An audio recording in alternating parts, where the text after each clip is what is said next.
This KFAN podcast is sponsored by Builders and Remodelers, exclusive Twin Cities provider of Elements Windows. Get the highest quality windows at unmatchable value. Visit buildersandremodelers.com for more details. And boom! Common man, no show prep, no solid plan. Spins a yarn, begins a tale. The esoteric approach won't fail. Tune in, it's time for Common Man.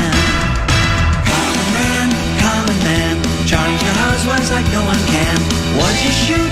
Where'd we play? Non-stop nonsense on deck today. Tune in, it's time for Common Man. Okay, calm down.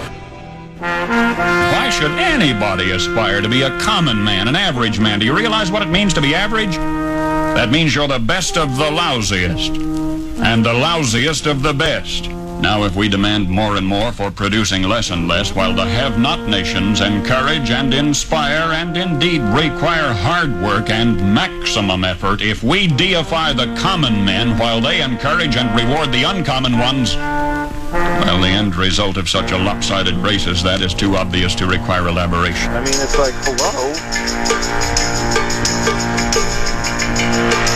San Diego, Superchargers, San Diego, Superchargers, San Diego, Superchargers, San Diego, Superchargers. Now what do you think? What do you think of that? Now what do you think? What do you think of that? Good. NFL's nothing but a racket. Yeah, just like an old-fashioned barber shop.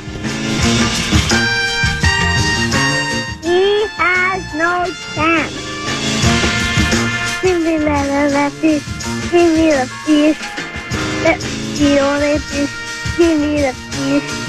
What if it were you hanging up on the floor? And if it were you and back then, you couldn't see it all. What a snag! Yeah, I always love that one. We're the state of hockey, and I think that proves it, so.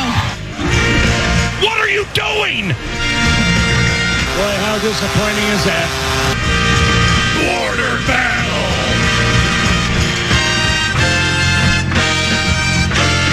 And he's loose! I'm going to say something controversial. That's interesting.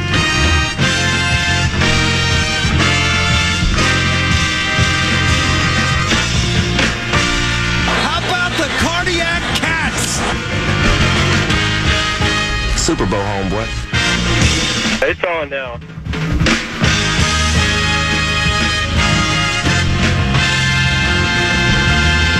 I'm unlimited, Mr. Unlimited.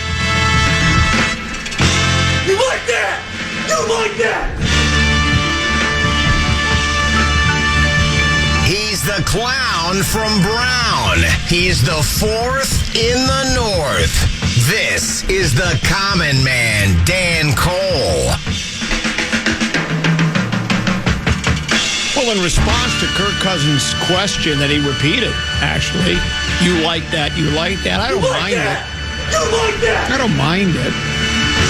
As the late, great Robbie Robertson once sung, she said, well, first he said, yeah, I like it. I like it. It feels good. And she said, you'll like it now, but you'll learn to love it later. So my response to Kirk would be, yes, I do like it, but I'd like to love it later. Greetings, good afternoon, ack-ack-a-dack, and dack-dack-ack. To you and yours, I'm the common man, Dan Cole. He's Tennessee, Rosen at 2. I'm a radio dinosaur, and this is my La Brea Tar Pit. And the cold, dead, rigor mortis-laden lips one day will not be flip-flopping away. And there will be people that will be pleased with that. Others will be disappointed. Most people will just roll their eyes, shrug their shoulders, shake their head, and basically quote Dark Star by saying, well, there's that. And I would say the same thing. There's much to get to today. My whole show prep was spent on one thing and one thing only, learning to pronounce the name of the newest Minnesota Timberwolf, Joan Beranger. Joan Beranger Senior Stroke. Not Senior Smoke, but Senior Stroke. Brilliant. Of course, really, he can't shoot, apparently. He's Rudy Gobert 2.0. The rest of the NBA draft. The Twins win! Twins win! Stop the presses! Twins win! Maybe movement in the Wild organization. And I might be able to see Royce Lewis live and in person for the first time ever and not at the Goose That Laid the Golden Egg. Those topics and others to get to, but right now I'm not sure where to start. Let's spin the wheel of topics.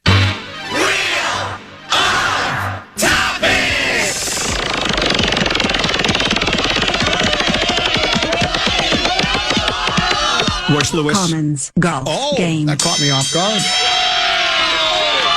What did you shoot today? Which 18? I played 36. Would you like to start with the first 18 or the second? Where'd 18? we play? Prestwick had Wedgwood and Woodbury. Where'd you hit it on one? On the first 18 or the second 18? I mean, technically, the second 18 would probably be considered 19. So I guess I'm saying, yeah, where'd you hit on? Where'd you hit it on one? Oh, right up the gut. How far from the green were you? I had an 8-iron in my hand. Second shot? I was a little short of the green, believe it or not. Right or left? It's easy to believe right. Then what? Mediocre pitch. Then what? 2-putt. The first round, I didn't even finish it. I picked up on 16. I started out okay, but then as the round went on, it started getting worse and worse and worse. I ended up picking up on 16, 17, and 18. I get to the clubhouse and no one's out on the golf course. Sure. Merritt says, I think her name is Marit. Well, I can't remember her name. Anyway, she says, I think there might be one group out there.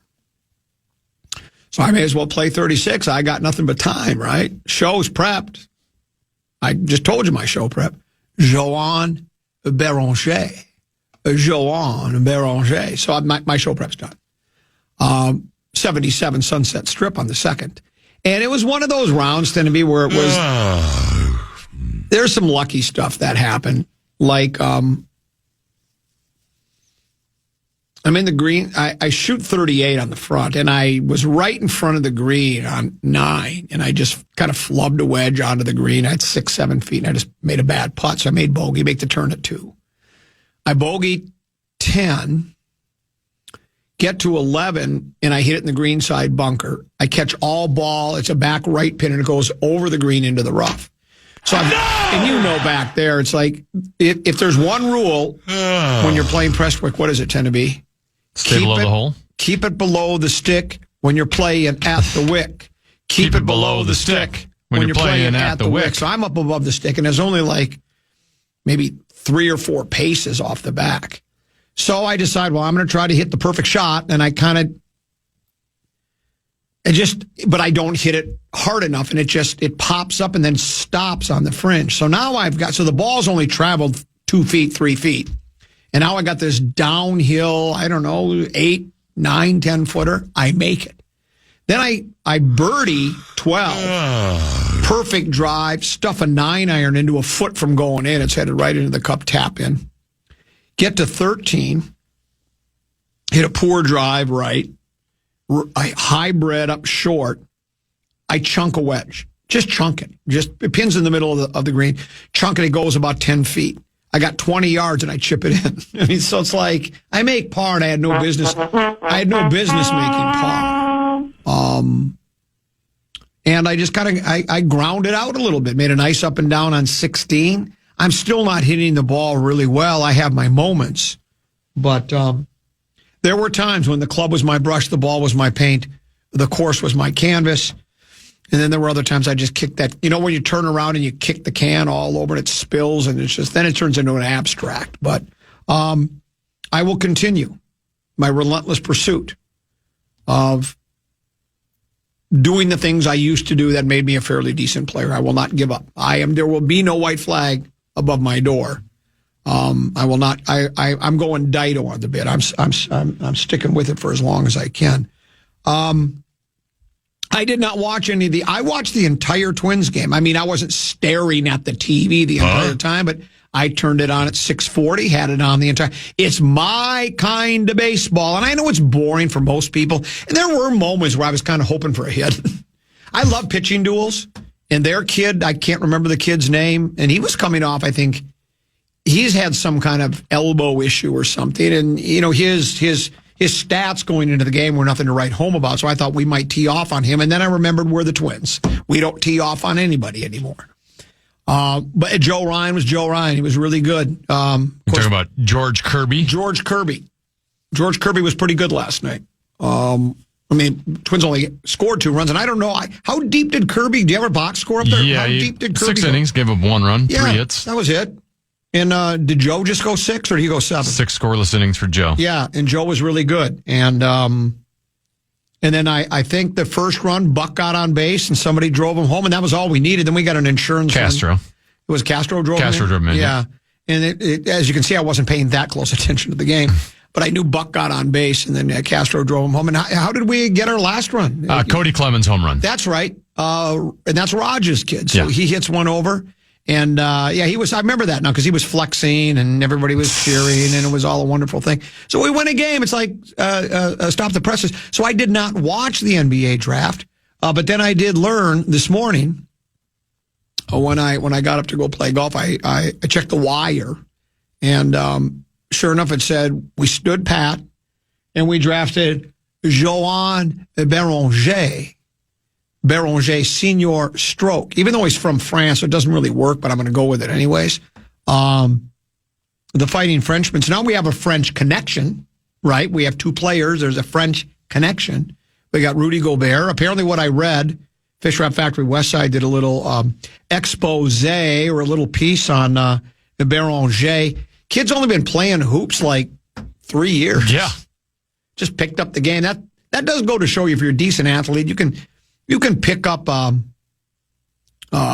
You've talked about it like in football. There will be guys. Football's the ones where you can do it easily. Yeah. You'll have a guy that he was on the wrestling team for, in high school, and all of a sudden, hey, you'd make a good left tackle, a right guard. Okay, I'll try it. Because it's good money in the National Football League. As long as you're a good athlete, you can transition to football. And basketball, as long as you're over 6'10", you can transition. And he's over 6'10". He's 6'11", so it looks like we'll have twin towers. Though I don't, I suppose part of the reason was they liked what the kid did. They had him for a workout in Chicago, I guess. And they were impressed with what he did. I don't think it hurts that he's a Frenchman. He says he patterned his game after Rudy Gobert, which means he probably can't catch the ball down low very often and can't score. But if he is you know what, maybe somebody with the Twins said, not Twins, but the Wolves said, he's like a clump of clay. We're going to mold him. So we'll see. We heard that about Torres Jackson one time. We certainly did. So the clump of clay, maybe we should just call him Play-Doh. He's a clump of clay. Clump of clay. It's a clump of clay. You're at the fan. We'll take a break. We'll come back with a little addition. We'll dive a little deeper into our analysis, for what it's worth, on the newest Minnesota Timberwolves. But right now, as we go to break, Tennessee he's got a keyword for us. Yeah, the fan and BigDeck.com want to give you a shot to win bonus bucks for their national cash contest. Enter the keyword green at KFAN.com now for a shot at winning. The keyword is green. Enter now at KFAN.com.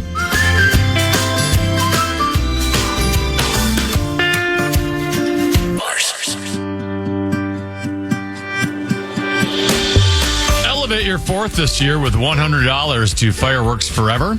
Check out our contest page for your chance to win a $100 Fireworks Forever gift card to stock up for the 4th. That's KFAN.com. Keyword contest to enter today. Here inside of Studio A. Oh, by the way, we have an addition to Studio A. When was the last time you were in Studio A, Tennessee? Do you recall sitting in this chair? Yeah, you've had a couple times you've been out the last month or so. No, but I mean like in the last week. No, not in the last week, no. Because we have or has this clock been there forever and I've just never noticed it? We have a new digital clock. Digital? That is set on military time. Oh. So it will go to 1300. It's right now, it's noon. It says 12:19 and 32 seconds. 33. It's big in here. It looks like a shot clock for the NBA, but that's a new addition. The other, what we have in here for people that don't know, there are 3 computer screens. There's one that has a call screener. What's that? We don't know because no one calls anymore. Then we have that's the computer screen to my left. The one to my right has the program log. where it has all the commercials listed and the segments and the like. It also is used for our button bars as well. Common Man page 2, like for instance, Deuce is on page 2, so a big voice guy. Cesar Romero also there. The middle screen is where we get our Brad, John Bryant, KFAN text line text messages or our booth at KFAN.com emails. And also it's a way to visit Google or any website that you might like. And apparently the Paul Allen Project was looking up the origination of the umbrella today because that was left up on the screen. It says the umbrella was invented thousands of years ago in ancient China, initially as a sunshade, which is also known as a parasol. The earliest known examples date back to around 2400 BC. So well before the pyramids were being built in Egypt, because as we know, that was about 4,200 years before then, yeah. Exactly, because the pyramids in Egypt were built in the 1800s. And you would expect that. I mean, inventing a parasol or an umbrella doesn't seem like it would be nearly as difficult as it was to build a pyramid. So I'm sure that that's why there was the pyramids were much more recent than the umbrella. And Sam Fox invented the steel-ribbed umbrella, making it more affordable and practical for everyday use. I could have used an umbrella. Actually, it didn't rain much today. It just spit on me in the last 18 holes. I told you I played 36 today, right? It's time for Peek at the Purple. It's brought to you by our friends at Affordable Electric. A whole house electrical safety inspection from Affordable Electric is a great deal.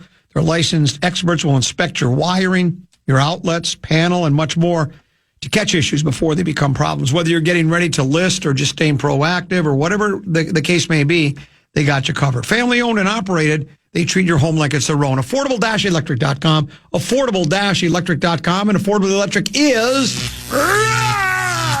shockingly affordable.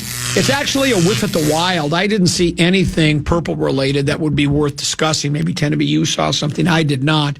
Michael Russo reports that the Minnesota Wild have completed a trade. And it's somebody exiting, not somebody entering. We're going to get a draft pick, I think a 4th pick overall. Freddie, I've been practicing his name, Goudreau, also a Frenchman, I believe, or maybe he's a French-Canadian. Do you know his country of origin, Tenneby? I think he is French-Canadian, yes. Goudreau was sent to the Seattle Kraken for a 4th-round pick. The Wild, Russo describes it as a salary dump. That's probably accurate, right? I don't doubt what Michael Russo writes. Yes. The Wild get out of the remaining 3 years of the 32-year-old's contract at $2.1 million annually. Goudreau had a 15-team no-trade list, and apparently Seattle is not on that no-trade list. Tenneby, Freddie Goudreau, we'll miss him. We'll really miss him. Your thoughts on Freddie Goudreau? Yeah, I don't know if we'll miss him too much. I didn't quite get when they committed 5 years to him 2 years ago. Why a guy who's just an average, middling, bottom 6 forward was getting a 5-year deal. Fortunately, at least the Wild are at least able to get out of that deal.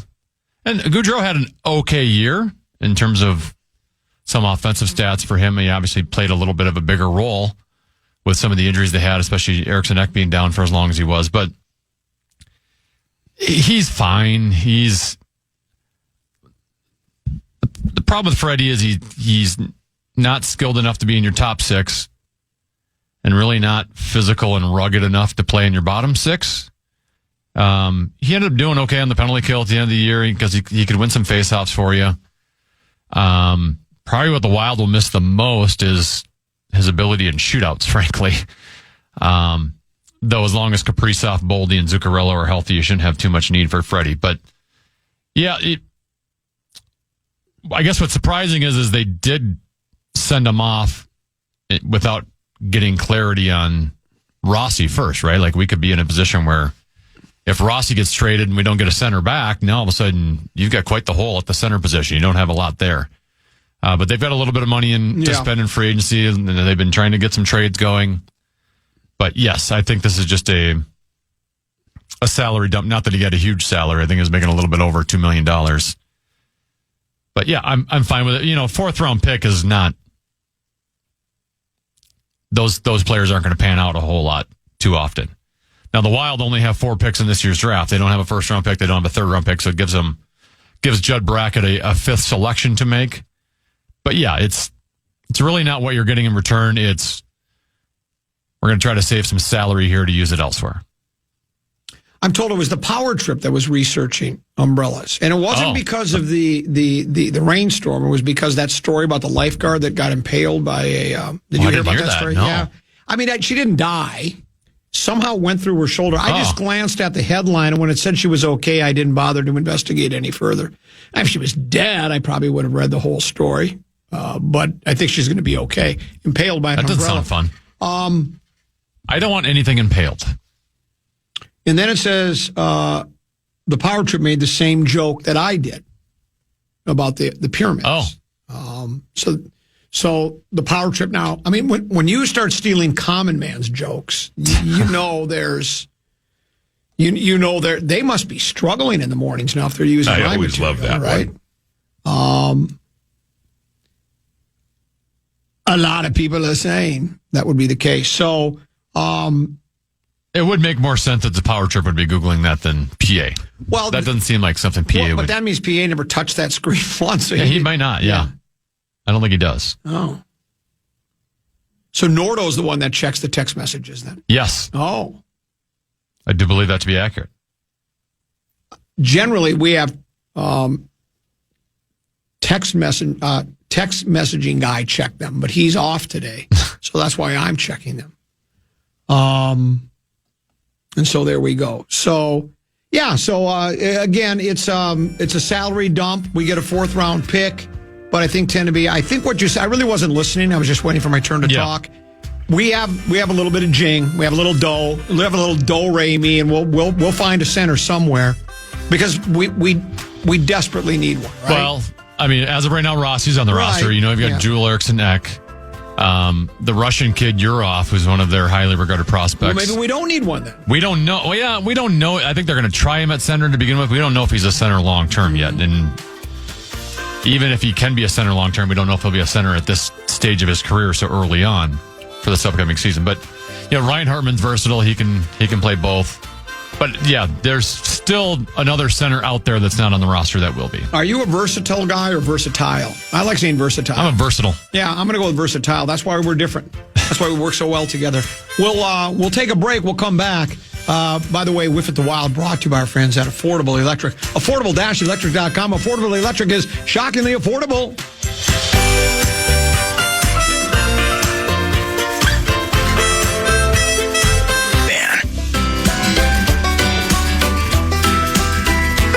Ready for a Friday night showdown. The Minnesota Lynx take on the Atlanta Dream this Friday night. It's going to be a showdown. Tip-off is at 6:30 p.m. Catch every play, every bucket, and every big moment right here on KFAN or, as always, on the Lynx station on the free iHeartRadio app. What's the name of this one? So, they all have almost like a theme to them, right? Okay. So this one is called... The theme of all of these is Happy Harvest, and there's a picture of a tractor. Okay. And there's like a little thing of wheat next to it. So it's kind of got that farming country vibe. It has a country farming sort of feel to it. It's like it's tractor music is what it is. This one's called Happy Hay. Happy Hay. Hey, hey, hey, you happy today? Been baling hay, gonna roll around in the hay. Let me ask you a question. What color is a tractor? Is it red or green? Red. An International Harvester.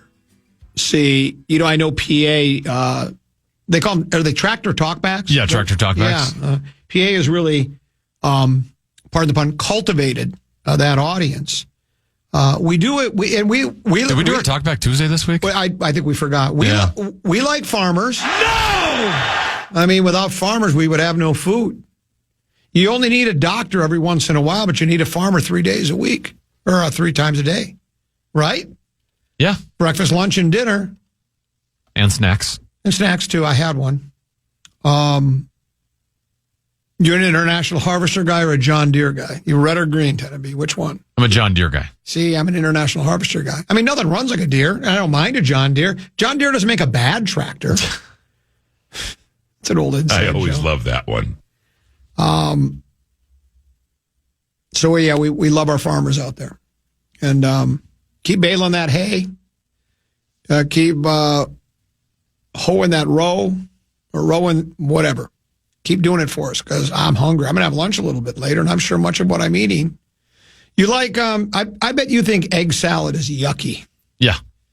Anything with salad in it. Yeah. Well, this is just, there's not like, it's just called egg salad. There's no lettuce in it or anything. It's just, it's eggs and mayonnaise. And I'll eat eggs. You look like you're about to throw up when you heard egg salad. I'm going to have an egg salad sandwich today for lunch. That's what I'm going to have.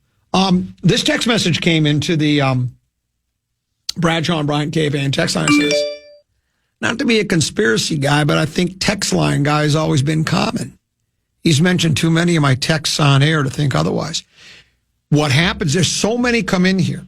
They come in at breakneck speeds that I don't have the time to go through them. It would distract me not only from the show, but from my lunch.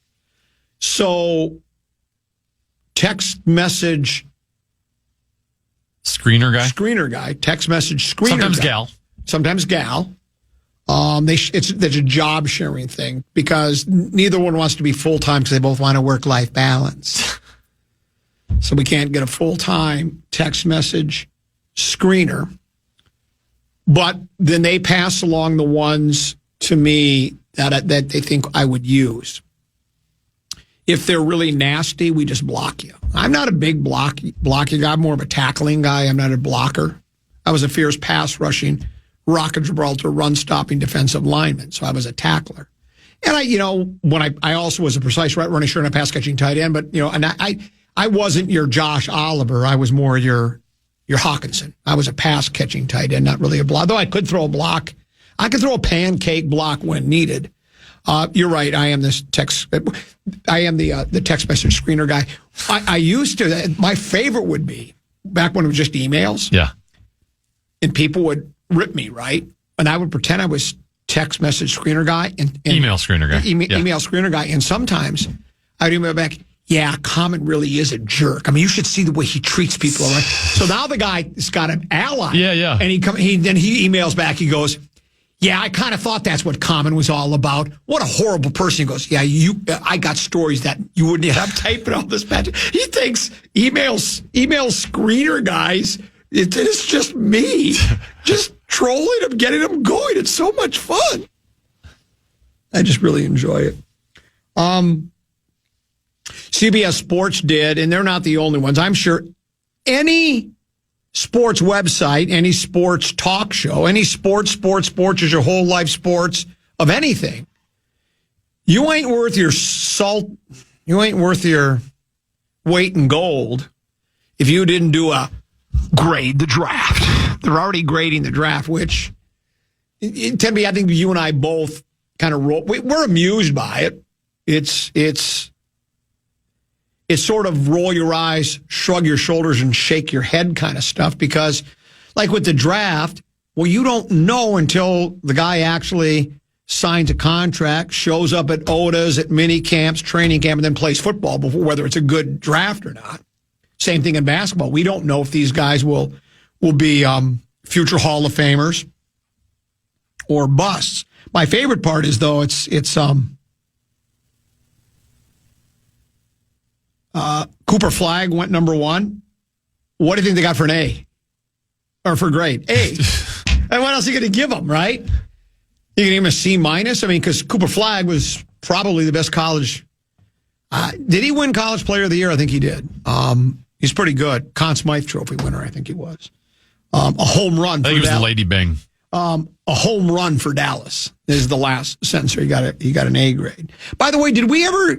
We'll never know for sure, but did we come to the conclusion here on the Grum that I've always suspected the NBA draft lottery is rigged? Yeah. But after the Doncic, or do you want to call him Doncic or Doncic today? Rosen's not here to ask him because he likes to use either name. After the Doncic trade, the fans were up in arms, right? I mean, there were people that were protesting, right? Yeah. And you know, they had to lower prices there. Yeah, the basketball community was up in arms. Like, how could you trade one of the best offensive players, they think maybe of this generation, for street clothes, right? And owner guy or general manager, I think it was, ended up saying, well, he's really not in the best of shape and he doesn't play defense, and defense wins championships. And you might even make the argument that the trade, what they got in return probably really wasn't worth, but I don't think it's a sin to trade Luka Doncic. But because of the blowback from the fans, it almost felt like they said, wow. I mean, there's going to be a revolt. People will cancel season tickets. Everybody's going, we've got to give them something now to glom onto. And why don't we give them the first pick and they can get the Cooper Flag guy? Because I bet in Dallas, they're pretty. If you're in the basketball community there, you're pretty excited about it. Now, whether he turns into the next Christian Laettner or the next, who was a great Duke player? A great one other than Christian Laettner? Well, he wasn't great. Because, he's a pro. He didn't. Who's great as a pro? Yeah. Grant Hill? Yeah. Is he going to be Christian Laettner? And Laettner had an okay career, but certainly not worthy of not what we thought he was going to be. What thought he was going to be. Yeah. So will he be a Christian Laettner or will he be Grant Hill, right? But I think most fans are excited. Do you think that was rigged or not, or do you think it was just, hey, man, what a coincidence? Because they only had a 2% chance of getting the number one. I believe they've rigged some before, so it would not be surprising. But yeah, they had the worst chances of all the teams that were around.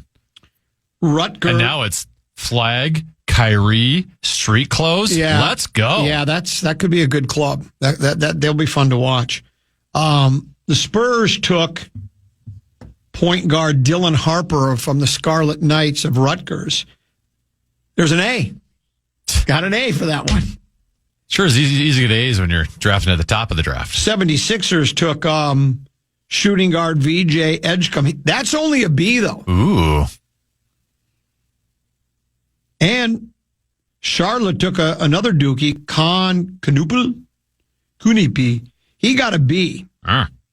Ace Bailey, the guy I wanted the Wolves to take, because I wanted Ace and Ant. The Jazz get him at 5, and the CBS Sports says we give this an enthusiastic A. Wow. His upside is significant. He didn't work out for them, but Utah was not going to get bullied by Bailey's representation. They took the best prospect on the board. I believe he's a top 3 prospect in the draft.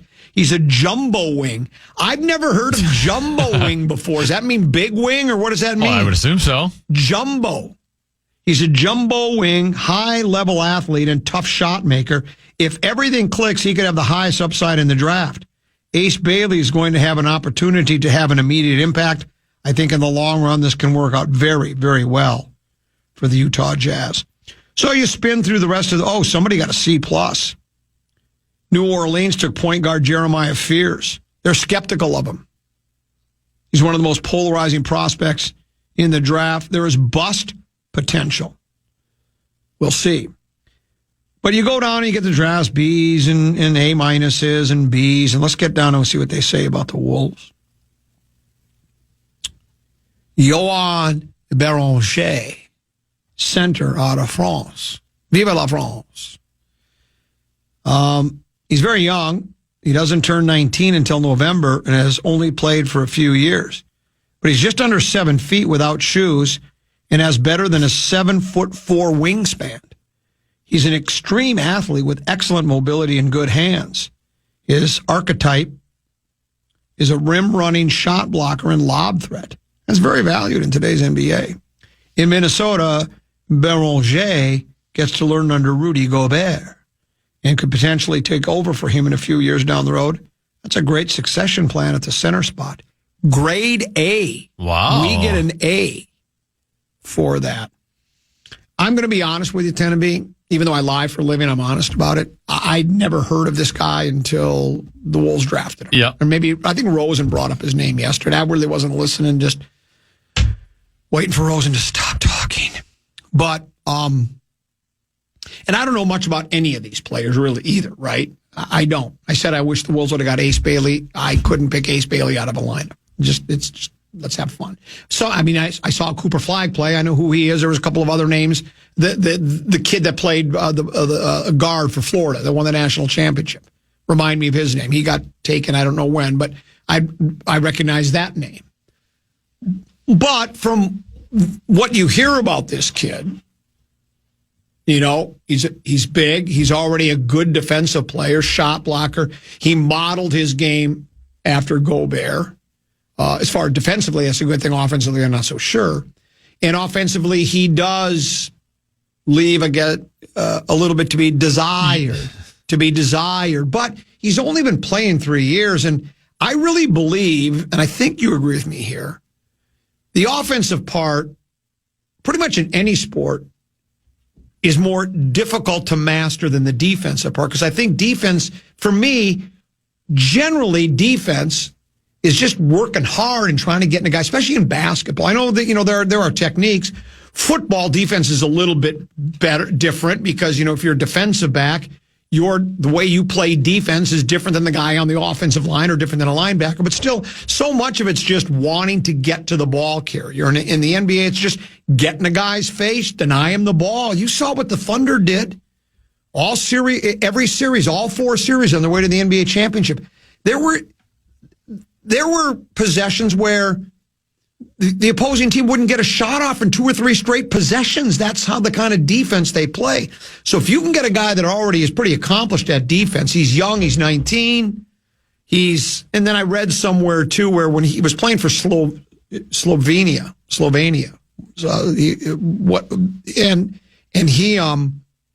it said that he really wasn't, the way they played him offensively, he didn't really have a chance to grow his skills. I saw in one of the stories, that might have been Fish Wrap Factory West, that said something to the effect of he's 15 feet and in from there. His 15 feet and in game is pretty good. It's not as he's not a bad player. So if you can teach him the offensive skills, I love having big defenders. It's almost like we're sort of, I don't know how much he'll play, right? Because we see guys. Early, probably not. Yeah, and I don't, and see, if it's me, I would play him early. See, it's like, I want to see what I've got and let him learn early in the year so that when we get to the middle or late in the year, or heaven forbid, we get to the playoffs again, well, he's played a lot now and can contribute.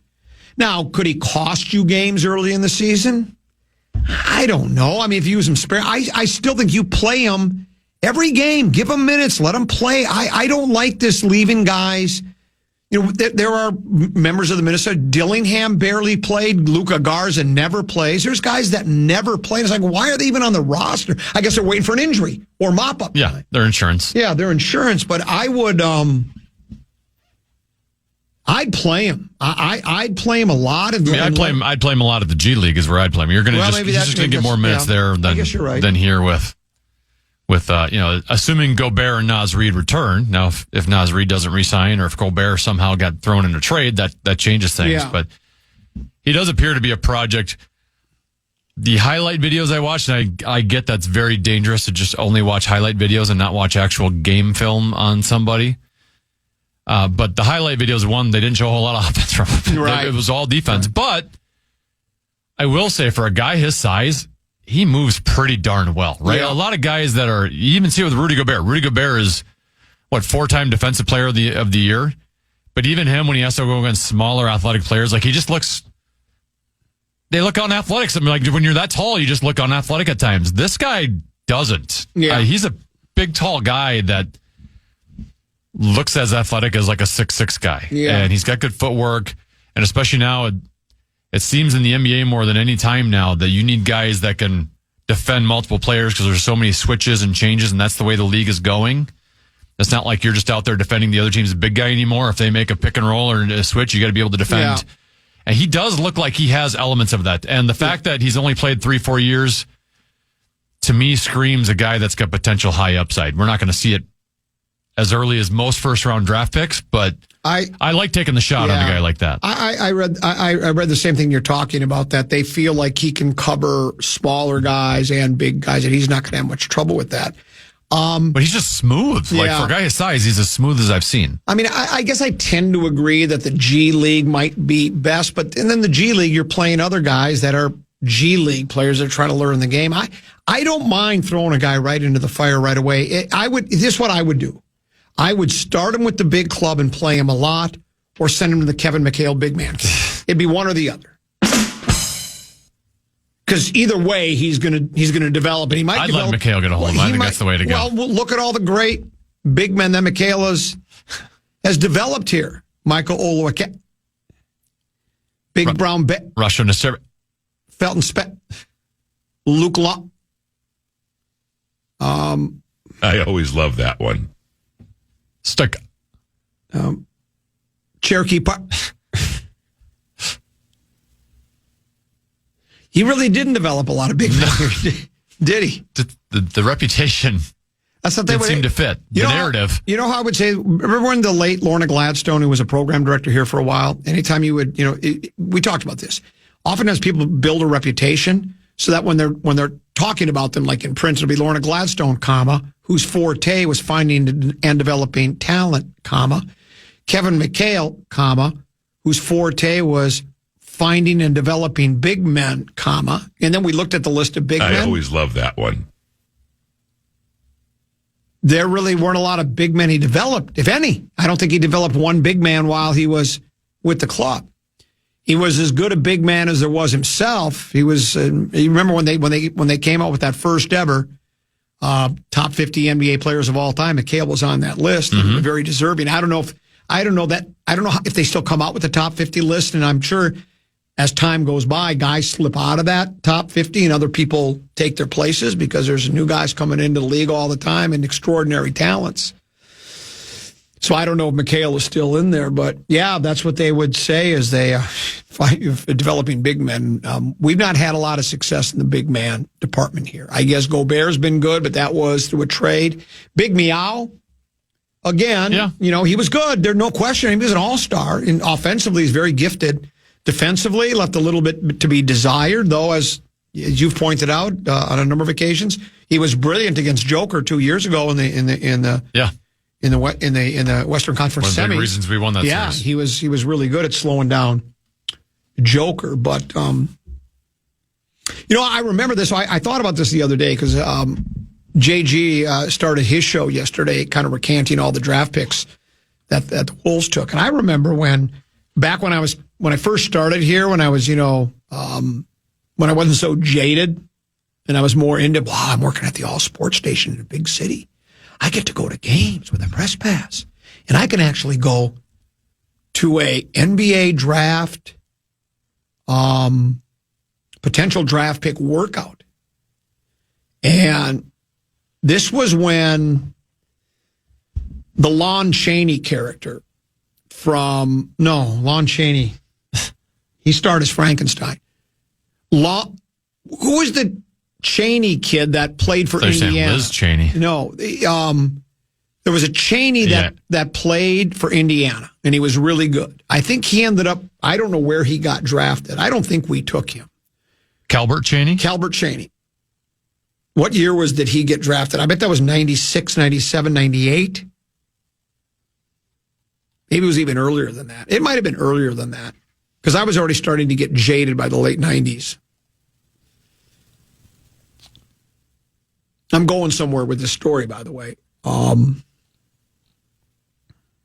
He was drafted 6th overall in the 1993 draft. Oh, it was that far? By the Washington Bullets. So that's where I was. It was 93. So there I was. I just started at the Fan.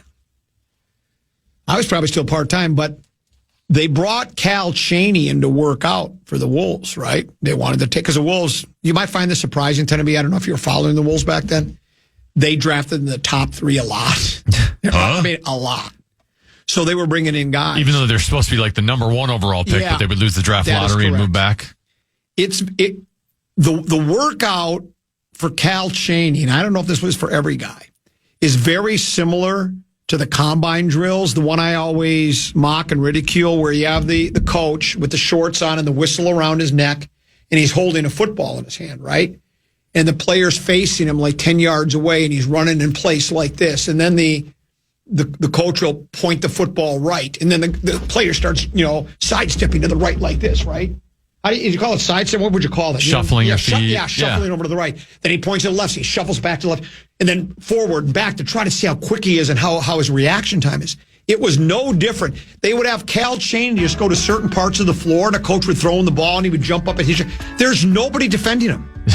There's nobody out there defending him. He's hitting little 15, 18-foot jump shots. He's making most. I'm thinking, there are guys that play an old man rec league that you could just feed the ball to, and they're going to knock down 6 or 7 out of those 10 with nobody in their face. And I'm thinking to myself, that's, I think, when I started getting jaded, because it's like, well, this isn't serving any purpose in any way, shape, or form. We're learning nothing about, yeah, he can make shots. He's played basketball his whole life. When there's nobody in his face, he can knock them down. I just found it astonishing. So that doesn't translate to gameplay. It doesn't. Yeah. So I thought the whole thing was an exercise in futility, but that's another story. Other side of the break, 5-3-4. 10-B, what you got? Yeah, one league is considering increasing the amount of games they play.